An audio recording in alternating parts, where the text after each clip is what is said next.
Olá, pessoal! Sejam bem-vindos à plataforma Moretti. Aqui são tratados assuntos relacionados à engenharia agrícola.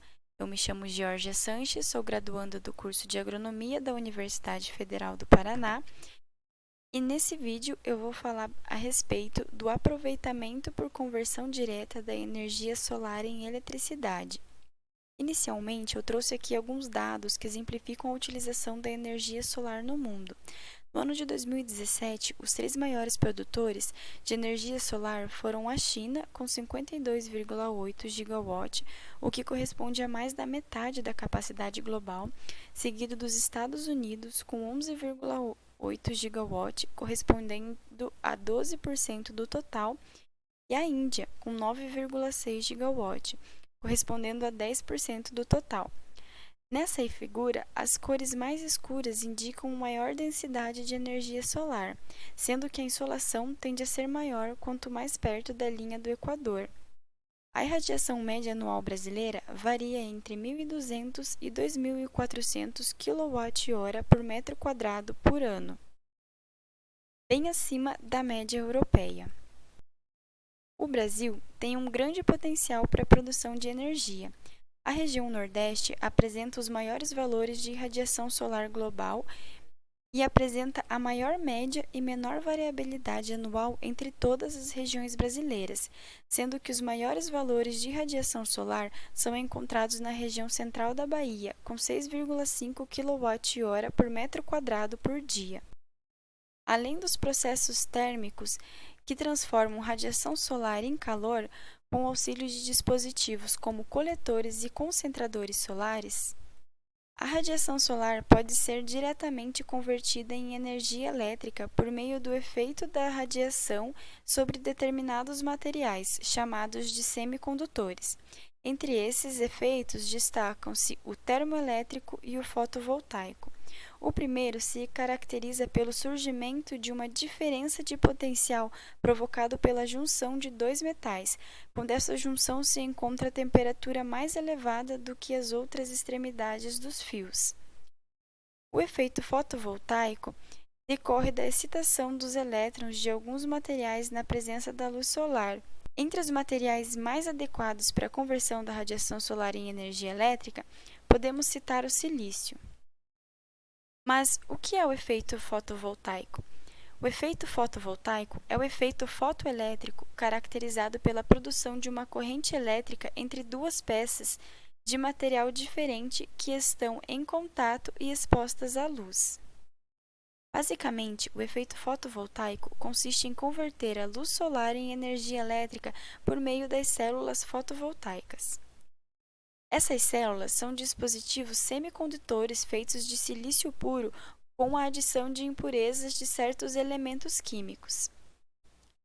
Essas células geram eletricidade em corrente contínua, usando a radiação solar como fonte.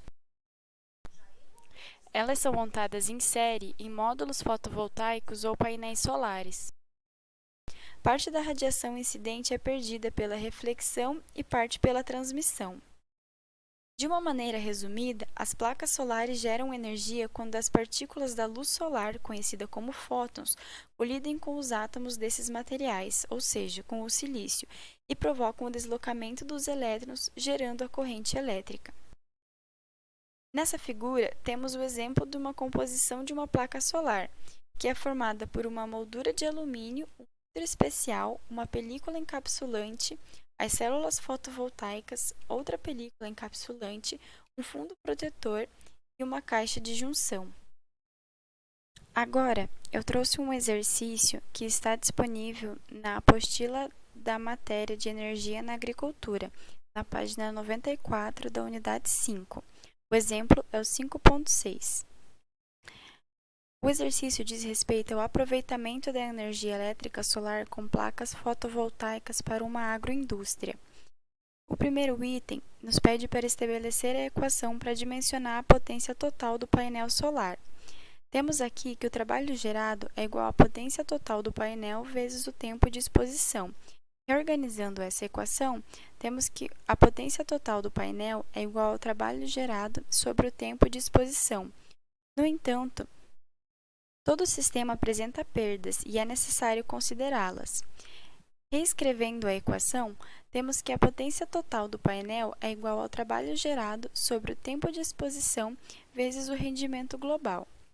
No segundo item, devemos determinar a quantidade de trabalho ou energia necessária na agroindústria. O trabalho gerado pode ser determinado por meio do consumo mensal médio de energia, que é levantado nas contas de energia elétrica. Calculando a média mensal, chegamos a um valor de 658 kWh por mês. O terceiro item pede para determinar o trabalho médio efetivo, sabendo que a instalação possui uma ligação bifásica. Conforme a legislação do setor elétrico nacional, para as ligações monofásicas, bifásicas e trifásicas, é necessário realizar o pagamento mensal do consumo mínimo de 30, 50 e 100 kWh, respectivamente. Realizando a conta, chegamos a um valor de 608 kWh por mês. No quarto item, devemos calcular o consumo médio diário. Temos então que o trabalho médio efetivo diário é igual ao trabalho médio efetivo sobre o número de dias do mês. Realizando a conta, chegamos a um valor de 20,25 kWh por dia. No quinto item, devemos determinar o tempo de exposição dos coletores, baseando-se nas horas de sol pico do dia. O tempo de exposição é determinado conforme a latitude do local e pode ser obtido através de levantamentos que já foram realizados na região e podem ser encontrados nesse site.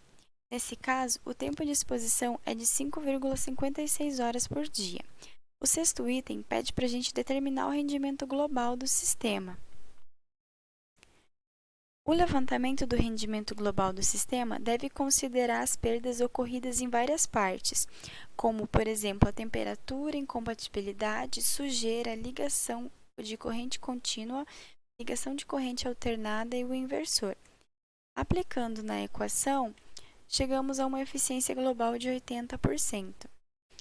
No sétimo item, devemos calcular a potência total dos painéis. A potência total do painel é igual ao trabalho gerado sobre o tempo de exposição vezes o rendimento global, como vimos anteriormente. Realizando esse cálculo, chegamos a 4,55 kWp. O oitavo item pede para a gente calcular a quantidade de placas solares fotovoltaicas para obter a potência necessária. Para isso, é necessário verificar as placas que já existem disponíveis no mercado. Selecionando uma placa de 265 e aplicando na equação, chegamos ao número de 17,16 painéis. Utilizando o número inteiro de 17, chegamos ao número de 4,5 kWp.